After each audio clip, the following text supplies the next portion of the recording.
Shalom and good day all, this is Tehillim29 back again for another DC review, and in this DC review I'll be covering Batman issue 146 and also Blue Beetle, in this case Blue Scarab, because we are following the Scarab of Jaime Reyes. I'll now get things prepared, and that's issue 8 of that. So I'll now get things prepared for the first one that I'll be covering. Now, I will point out for this particular issue that I will not be covering any backstory, if there is any backstory in relation to Batman issue 146. So jumping into first things first, does this cover in any way, shape or form connect to something that is happening inside with the story? The answer is somewhat a yes, to which I give it a 7 out of 10. Now it's time to move into the area of the internal art around the beginning, middle, and of course the end, and also what's happening story-wise with the characters. So as we have a look around the beginning of the story, we do end up seeing some flashbacks revolving around the character of the Joker, and also how it connects to death of the family. We jump a little bit further and we catch up with Damian Wayne working with the fake Bruce Wayne. And if it's one thing about Damian Wayne, he has also encountered a fake Bruce Wayne before in his past. But I guarantee Chip Zdarsky has ignored the continuity and fact of that, and of course ruining Damian's character even more so. As we have a look here, we see that Bruce Wayne, whilst he's in a bit of a prison, is starting to begin to set things up to draw Failsafe out, or Failsafe slash Zero. As we draw a little bit further into the story, Damian Wayne Robin notices that there is an Amazo robot, and he's wondering why this particular thing that calls itself his father would go to such extremes, even though he knows he wouldn't. And last but not least, towards the end, we do get the appearance of Superman. And is Superman able to be fooled by Failsafe slash Zero? So for the internal art, I give it a 7.5 out of 10. Next is the area of the story. So first things first, considering how far we are issue-wise, do we have any comic references to any of the previous issues? No, we don't, because it seems that both Chip Zdarsky and the editors are super lazy in this area. I don't know, maybe they want to be as fat as Santa Claus. Maybe even fatter. Next is the area of time.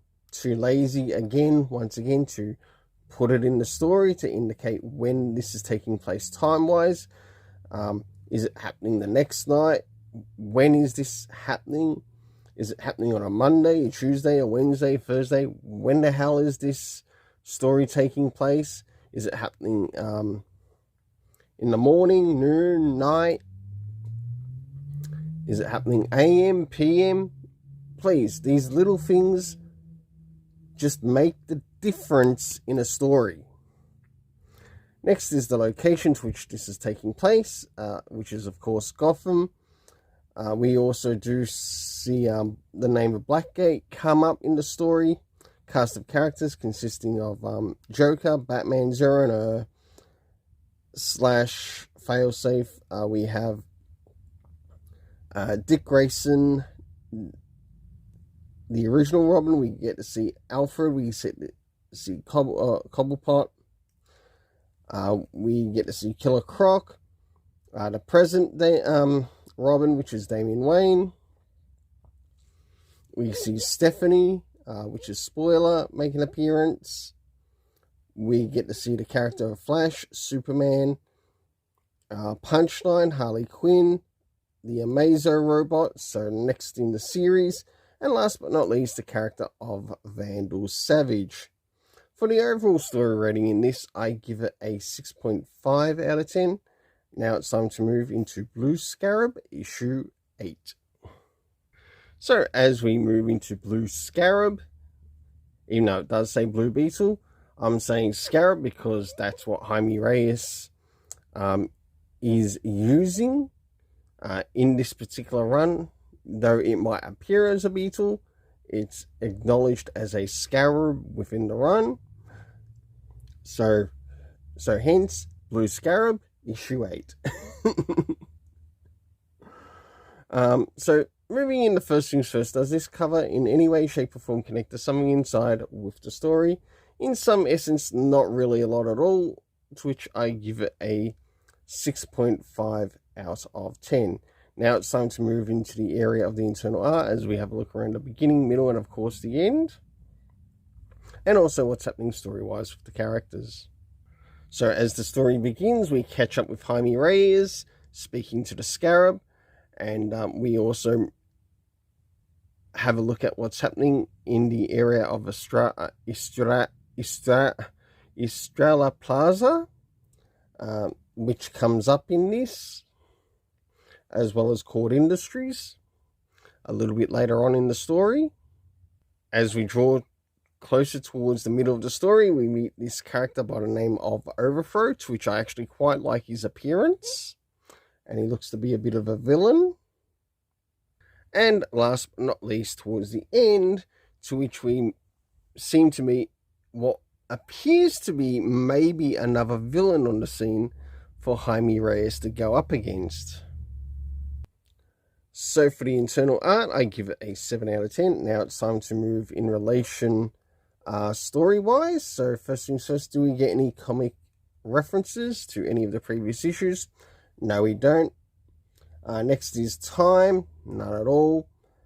Location, we get Estrella Plaza, and we also get Cord Industries being brought up.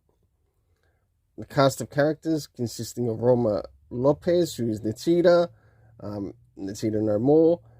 We have Jaime Reyes, the Blue Scarab. We have him also communicating with the character of Kaji, who is actually the Scarab. We have Overthrow and the character of, I think it's Brenda. For the overall story rating in this, I give a 6.5 out of 10. Until then, let's keep it colourful and have yourself an awesome day.